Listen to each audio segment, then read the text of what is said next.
Welcome to Video Game Science. In my last video, we looked at the human body, specifically whether or not it was possible to survive long-term at such high altitudes. And while we discovered it's possible for the body to become fully acclimated to be able to breathe at such heights over long periods of time, we now have to look at what other factors come into play when it comes to our health and overall well-being. 1912. A time of great technological advances, political strife, and historical unrest that would eventually lead to unparalleled progress and unspeakable destruction. But something else happened in 1912, something that changed the world forever, and I wouldn't be surprised if the developers picked this time period intentionally as the setting for BioShock Infinite. On April 10, 1912, the HMS Titanic left Southampton, England, en route to New York. After 4 days into crossing about 375 miles south of Newfoundland, the massive ship collided with an iceberg at approximately 11:40 p.m. As 5 of her 16 watertight compartments buckled inward, the hull gradually filled with water, leading to the eventual sinking of the ship and the death of 1,500 passengers. Now you might be asking yourself, why am I bringing up the Titanic in a BioShock Infinite video? I mean, what could they possibly have in common? Well, actually quite a lot. I mean, think about it. Both are new modes of transportation capable of delivering large people across vast distances. Both are considered technological marvels of their respective eras, and both unfortunately met their ultimate demise in the worst possible fashion. This episode will not explore what would be needed to build Columbia, far from it, but rather what is required for humans to live comfortably over extended periods of time. That being said, in this episode we will examine not whether Columbia could exist, but rather, what would living in Columbia be like? In the last episode, we discovered there are 2 ways to condition your lungs to be able to breathe at high altitudes. The first is through training and exercise, which over time can help our chest cavity get bigger, increasing the amount of air we can take in. But it's also possible to adapt to these environments. I noted that those born in regions like the Andes and the Himalayas have generally enlarged lung volumes as well as a higher capacity for exercise. But just because we can adapt to breathing at such heights, doesn't mean that living is a breath of fresh air. In fact, there are a myriad of health problems that can severely affect your quality of life, far from the idyllic lifestyle that Columbia presents. For most of us, a decent night's sleep is typically between 6 to 8 hours, but once altitude exposure sets in, the first symptoms you're likely to experience are frequent periods of apnea and fragmented sleep. This occurs from abnormal pauses in breathing, or instances of abnormal low breathing during sleep. Each pause in breathing is known as an apnea and can last anywhere from 10 seconds to minutes. And when this happens, the after effects aren't pretty and can contribute to mood changes, daytime drowsiness, and irritability associated with not being able to sleep.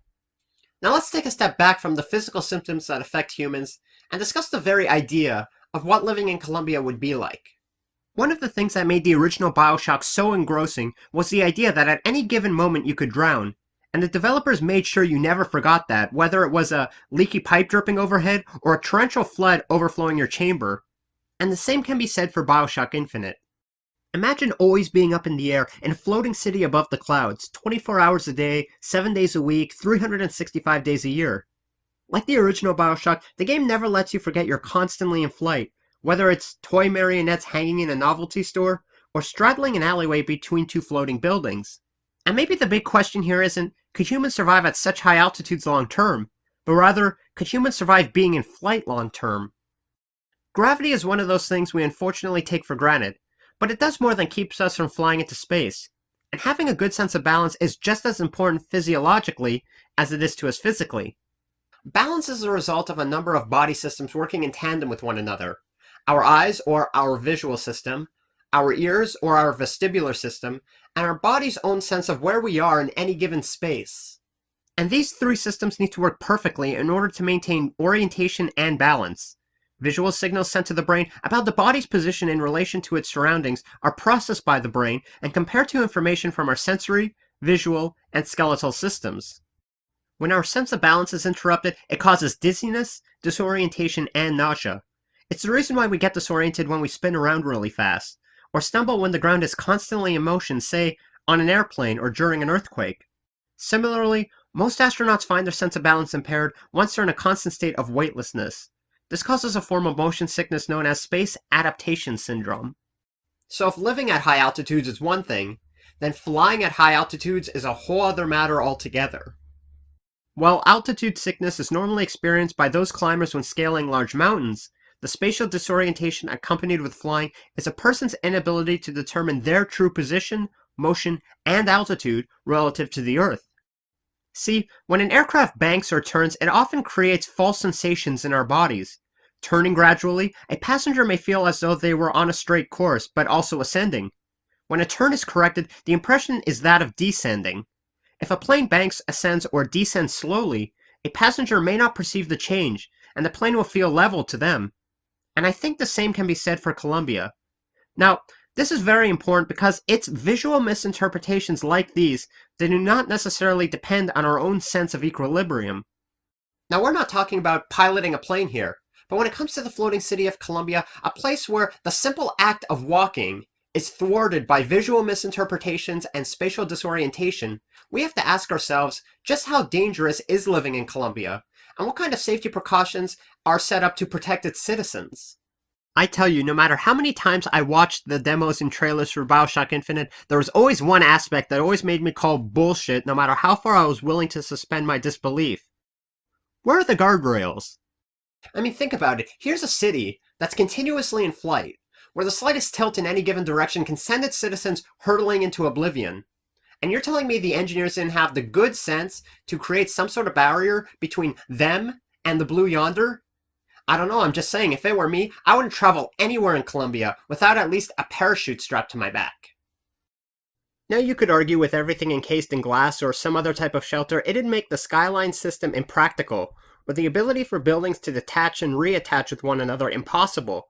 Again, I'm not going to close this segment by nitpicking every little hypothetical tidbit that makes Colombia a little more than a flying death trap. But here are a few more things to consider when accounting for life in Colombia. Temperature decreases the higher you go up into the atmosphere, so depending on where Colombia is in the troposphere, or the lowest portion of the Earth's atmosphere, well, let's just say it won't be beach weather. At 1 kilometer, the temperature is a chilly 0 degrees Celsius. Go up another kilometer, and that temperature drops to minus 10 degrees, a complete 180 from the sun-kissed islands otherwise portrayed in BioShock Infinite.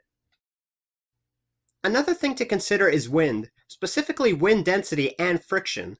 As density decreases, velocity increases. Since the air is less dense at higher altitudes, wind speeds increase. And then we have friction. If you are standing in an open area with few trees or buildings around, you have low friction. But with no objects stopping wind in its path, does that necessarily make their speeds faster the higher you go up? The answer is surprisingly no. But that doesn't mean they aren't strong and can cause some serious damage to a city like Colombia. So now that we've covered several factors regarding health, safety, weather, and physiological effects of habitation in a city above the clouds, we have to come back to that ultimate question. Is it possible to live a long, comfortable life in Colombia? Long? Yeah. Comfortable? Unlikely. And while I'm sure there are those out there that would give anything for this once-in-a-lifetime experience, based on the evidence presented to us, this is one gamer that would simply say, no thanks. In the next episode of our series, we will look at the food, water, diet, and nutrition necessary for a population like Colombia's to survive long term. As always, I'm the Millennium Gamer, signing off.